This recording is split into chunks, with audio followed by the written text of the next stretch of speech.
what to do with that, right? And doesn't have a lot of support, and probably has a lot of people, taking advantage of them. But James Woodard gave a huge donation to the Innocence Project of Texas.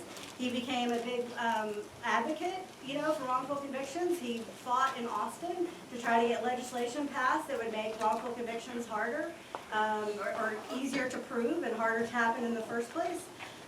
But he struggled a lot, he really struggled. And he kind of ended up with a cocaine addiction in 2013, I believe. 2012 or 2013, he was picked up on possession of cocaine. He was in a Dallas jail cell, and he had a seizure that killed him.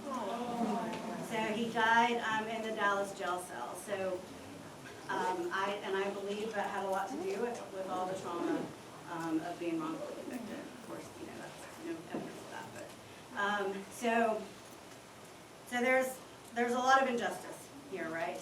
A lot of injustice. So we have a few minutes I can do any questions, but basically I want to tell you that when you get a jury summons, one of the most important things you can do is serve on a jury.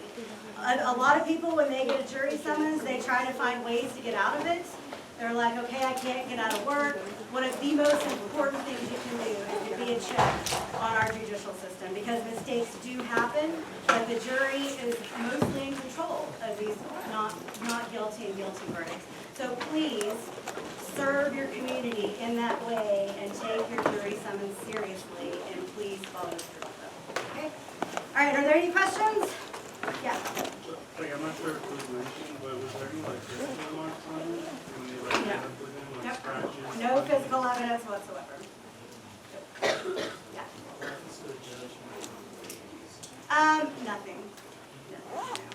So lots of times, so there's reasons for that. So you have to prove it was intentional, right? Well, first of all, there's no real laws that say that anything happens to them. But secondly, a lot of this, they don't really mean to. They kind of get tunnel vision. They think they've got their guy, and then they just kind of make all the evidence fit that. So lots of times it's not intentional. But again, that's why we need a jury to check that, right?